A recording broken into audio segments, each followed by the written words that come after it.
नमस्कार दोस्तों, CG jobs and education के एक और नए वीडियो में मैं आपका बहुत बहुत स्वागत करता हूं। दोस्तों, आज की इस वीडियो में हम बात करने वाले हैं नर्सिंग कोर्स 2022 के बारे में। इसमें हम लोग बात करेंगे कि बीएससी नर्सिंग कोर्स में कौन कौन कोर्स हो, क्या क्या कोर्स होता है, इसके कितने प्रकार हैं और इस परीक्षा के लिए आपको क्या क्या करना पड़ता है, इसके लिए आपकी शैक्षिक योग्यता क्या होता है, इसके लिए आवश्यक अर्हता कितनी होती है, इसके लिए आपको कितना सीट मिलता है आरक्षण वाइज, इसके बारे में पूरी जानकारी आपको आज की इस वीडियो में मिल जाएगा। ये वीडियो आप लोगों के लिए महत्वपूर्ण है। ये किस प्रकार से प्रोसेस चलता है, इसका एग्जाम होने के बाद इसका नेक्स्ट प्रोसेस कैसा होता है, इसके बारे में पूरी जानकारी आज की इस वीडियो में आपको देखने को मिल जाएगा। वीडियो को कहीं भी स्किप मत करिए, वीडियो को आखिरी तक जरूर देखिए ताकि आप भी अगर सोच रहे हैं कि हम बीएससी नर्सिंग का कोर्स करें या तो फिर इसका आप फॉर्म भर लिए हैं, अगर नहीं भरे हैं तो इसका फॉर्म जो है चल रहा है छत्तीसगढ़ व्यापम के साइट पर जाएं और अभी के अभी आज ही आप अपना फॉर्म अप्लाई कर सकते हैं इस वीडियो को देखने के बाद, क्योंकि बीएससी नर्सिंग का जो कोर्स है उसके लिए योग्यता क्या क्या होती है, इसको कौन लोग भर सकते हैं, इसके बारे में पूरी जानकारी आज की इस वीडियो में आपको मिल जाएगा। तो दोस्तों, मेरा नाम है हेमंत और आप देख रहे हैं आपका अपना Hindi YouTube channel CG jobs and education के एक और नए वीडियो में एक बार पुनः मैं आपका बहुत बहुत स्वागत करता हूं। दोस्तों, चैनल में पहली बार हैं तो हर बार की तरह कहूंगा कि आप मेरे इस यूट्यूब चैनल को सब्सक्राइब जरूर से कर लीजिए। सब्सक्राइब करते ही नोटिफिकेशन बेल के आइकन को दबाना ना भूले ताकि जब भी मैं कोई नया वीडियो अपलोड करूं तो उसकी जानकारी सबसे पहले आपके मोबाइल में पहुंच जाएगा। तो चलिए शुरू करते हैं आज की इस वीडियो को। जो नर्सिंग कोर्स 2022 है तो ये क्या है, आपका बीएससी नर्सिंग का जो कोर्स है वो दो प्रकार का होता है, अर्थात बीएससी नर्सिंग तो आप दो प्रकार के कर सकते हैं, या तो फिर आपके पास शासकीय कॉलेज होता है और एक निजी कॉलेज होता है। सबसे पहली बात मैं आपको बेसिक तरीके से समझाते हुए ले चलूंगा। यहाँ पर बीएससी नर्सिंग दो प्रकार के होता है, तो शासकीय कॉलेज हो गया और यहाँ पर निजी कॉलेज हो गया। जैसे आपका तैयारी जैसे होगा वैसे ही आपको सीट मिलेगा। मतलब अगर आपका रैंक अच्छा आता है तो आपका शासकीय कॉलेज में आपको सीट मिल जाएगा। अगर रैंक आपका बहुत ही कम आता है तो आपको निजी कॉलेज में प्रवेश लेना पड़ सकता है।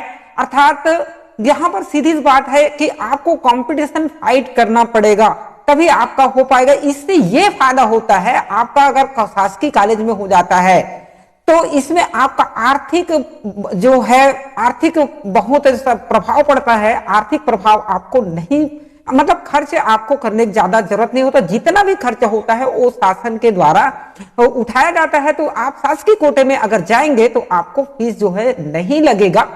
तो यहाँ पर अब आपको निजी कॉलेज में आता है तो निजी कॉलेज में आपका फीस थोड़ा सा ज्यादा देखने को मिल जाता है, अर्थात प्राइवेट कॉलेज में। तो इस प्रकार से होता है। अब देखिए इसमें क्या होता है कि जो चिकित्सा शिक्षा विभाग जो है इसके लिए नोटिफिकेशन जारी करता है सीजी व्यापम को। तो सीजी व्यापम जो है इसका एग्जाम लेता है। एग्जाम लेने के बाद जो भी रिजल्ट आता है उसका मेरिट निकाल देता है। मेरिट निकालने के बाद में उस मेरिट सूची को चिकित्सा शिक्षा विभाग को सौंप देता है। उसके बाद पूरा प्रोसेस का काम, प्रोसेस अर्थात जहां से आपका लिस्ट निकालना, काउंसलिंग करवाना, काउंसलिंग का फीस जमा करना, कब से कब होगा काउंसलिंग, आपको कौन से कॉलेज मिलने वाला है, पूरा अलॉटमेंट, कॉलेज का अलॉटमेंट, आपको जितना भी काम होता है चिकित्सा शिक्षा विभाग के द्वारा होता है। सिर्फ व्यापम का काम जो है परीक्षा लेना होता है। देखिए अब इसमें सबसे महत्वपूर्ण बात ये आता है कि नर्सिंग जो पाठ्यक्रम है वो कोर्स में कौन क्या क्या शामिल होता है, अर्थात इसके पाठ्यक्रम के बारे में बात करें चाहे तो मैं कह सकता हूं कि नर्सिंग जो पाठ्यक्रम है उसके प्रकार, अर्थात आपका जीएनएम होता है। जीएनएम अर्थात जनरल नर्सिंग मिडवाइफरी होता है। तो जीएनएम कोर्स होता है सबसे पहला। दूसरा होता है बीएससी नर्सिंग होता है, ये भी कर सकते हैं आप। ये कैसे मिलता है इसके बारे में मैं आपको बताऊंगा। अब BSc post basic BSc nursing होता है, एमएससी नर्सिंग भी होता है। अब post basic diploma in clinical speciality nursing का भी होता है। तो इस प्रकार से ये किस प्रकार से आपको ये जो जिसका अच्छा ज्यादा रैंक आएगा, देखिए इसमें होता क्या है कि जैसे जैसे काउंसलिंग होता जाता है तो जो जिसका हाई रैंक है, जो ऊपर सबसे ज्यादा अंक लाए हैं, वो अपने पसंद से उस सीटों को भरते जाता है। तो सीट जो है आपको उसी अनुसार से मिलते जाता है। जैसे जीएनएम है, बीएससी नर्सिंग है, पोस्ट बेसिक बीएससी नर्सिंग है, post basic diploma in clinical speciality nursing है। तो बहुत सारे नर्सिंग के कोर्स होते हैं। तो इसमें आप लोग पार्टिसिपेट अर्थात जो परीक्षा एग्जाम देंगे तो आपको इसको देखने को मिल जाता है। दोस्तों इसके बारे में मैं बात करूंगा आयु सीमा के बारे में। इसके लिए आपकी जो आयु है वो 17 वर्ष से कम नहीं होना चाहिए। अगर आप 17 साल से ज्यादा हो चुके हैं तो आप जो है इसके लिए एग्जाम दे सकते हैं और उसके लिए एलिजिबिलिटी हो सकते हैं, पात्र हो सकते हैं। इसमें सिर्फ आपको 17 वर्ष से अधिक होना चाहिए।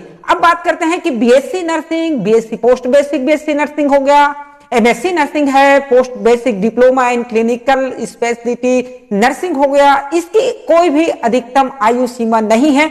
आपको जब मन करे आप जो है इसके लिए आप अप्लाई कर सकते हैं। आप इसके लिए फॉर्म अप्लाई कर सकते हैं चाहे आपका उम्र कितना भी ज्यादा हो जाए रहे, अर्थात 17 वर्ष से अधिक के बाद जितना भी आप कर सकते हैं। अर्थात नर्सिंग के बारे में बात कर रहा हूं, BSc nursing, BSc post basic nursing हो गया, एमएससी नर्सिंग हो गया, post basic diploma in clinical speciality nursing है। इसके लिए कोई भी अधिकतम आयु सीमा की जरूरत नहीं है।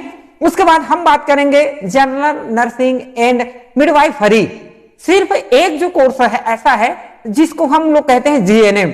जीएनएम के लिए अधिकतम आयु सीमा जो है, अधिकतम आयु सीमा 35 वर्ष है। अर्थात कहा जाए तो जीएनएम के लिए बस ही आपको 17 वर्ष से 35 वर्ष के बीच की आयु के लोग ही ये जीएनएम का कोर्स कर सकते हैं। हालांकि इसके लिए भी जो आरक्षण वर्ग है, आरक्षित जो वर्ग है, उसके लिए 5 वर्ष का यहाँ पर अनुभव भी दिया जाता है। जो आयु का गणना होता है वो 31 दिसंबर के अनुसार से किया जाता है, तो 31 दिसंबर के अनुसार किया जाएगा। इसके लिए जो शैक्षिक योग्यता है इसके बारे में मैं बताऊंगा, जो कि बहुत ही महत्वपूर्ण होता है। ये शैक्षिक योग्यता आपको देखने को भी मिल रहा होगा इस हमारे स्क्रीन पर आप लोग देखेंगे।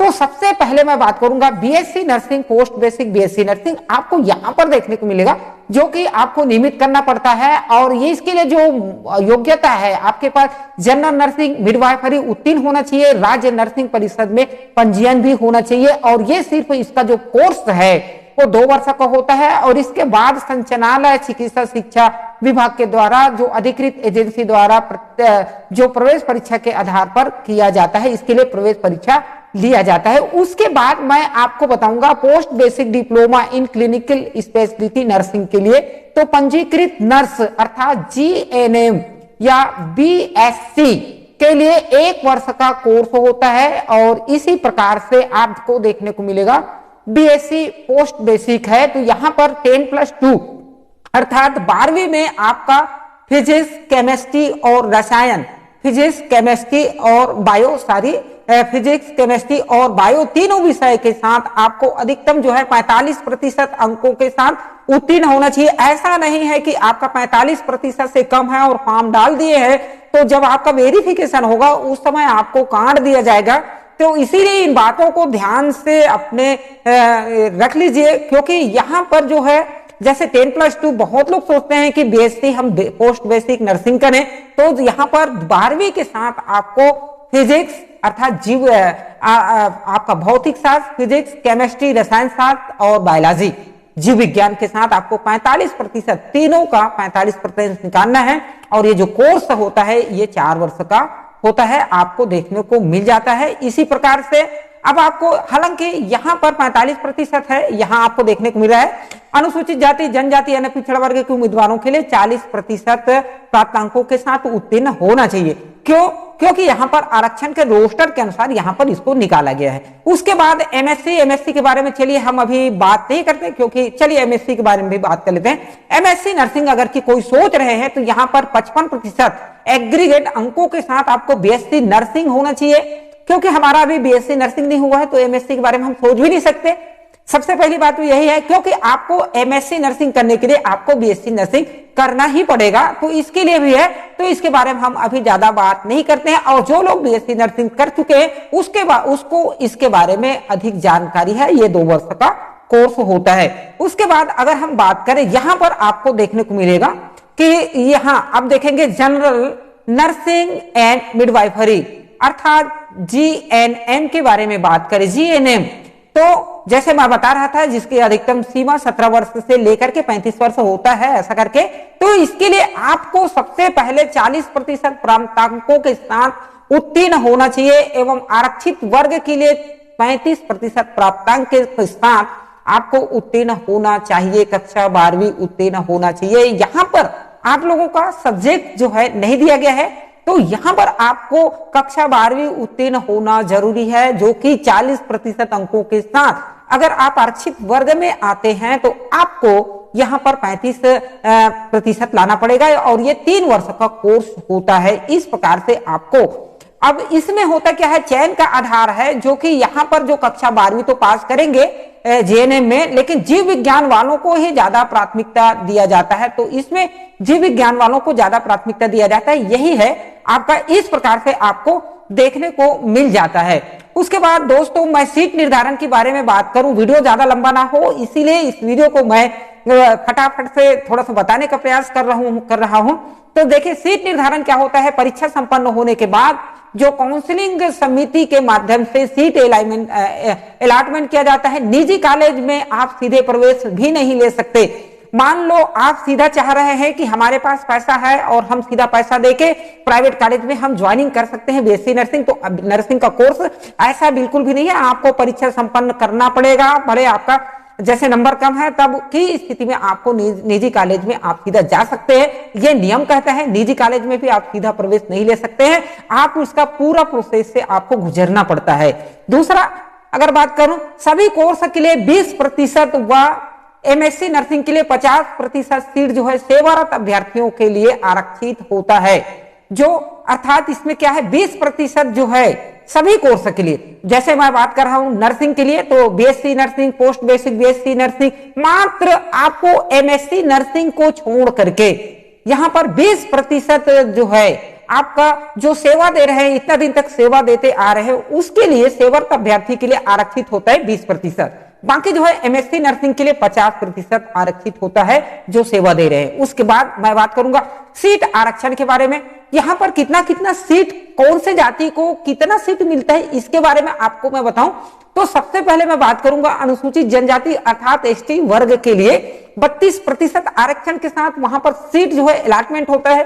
अनुसूचित जाति अर्थात एससी के लिए 12% सीट के साथ आपको सीट मिलता है। और तीसरा जो है अन्य पिछड़ा वर्ग के लिए 14% आरक्षण के साथ सीट अलॉटमेंट किया जाता है। उसके बाद हम बात करेंगे कि प्रवेश परीक्षा में जो पाठ्यक्रम होता है उसमें से कौन से विषय में कितना अंकों का कौन से विषय में पूछा जाता है, क्योंकि आप जानते हैं 100 अंकों का ये नर्सिंग का पाठ्यक्रम होता है, परीक्षा होता है। जब आप सीजी व्यापम के में परीक्षा दिलाएंगे तो आपको जो है 100 नंबर का पेपर देना पड़ेगा। उसमें क्या होता है कि आपको किस विषय में कितना देना है। तो यहां पर आप लोग देखेंगे कि जो नर्सिंग है, सबसे पहले नर्सिंग अभिक्षमता जो कि 20 अंक का होगा, अर्थात 20 प्रश्न भी हो सकते हैं।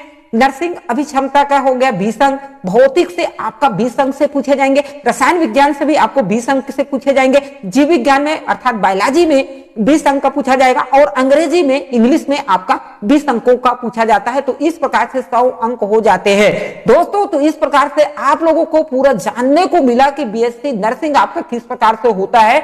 आने वाले वीडियो में मैं इसका चयन किस प्रकार से होता है इसके बारे में मैं आप लोगों को जरूर से बताऊंगा। आप लोग चैनल को अभी से सब्सक्राइब करके रख लीजिए। ऐसी ही और नए नए जानकारी के लिए इसके लिए कौन कौन सा बुक सबसे अच्छा होता है, इसकी तैयारी कैसे करें, तमाम जानकारी के लिए हमारे YouTube चैनल को सब्सक्राइब जरूर से कर लीजिए। चलिए आज की इस वीडियो में इतना ही, और किसी अच्छे कंटेंट के साथ आप लोगों के साथ फिर से मुलाकात होगा। जब तक के लिए जय हिंद, जय भारत, जय छत्तीसगढ़।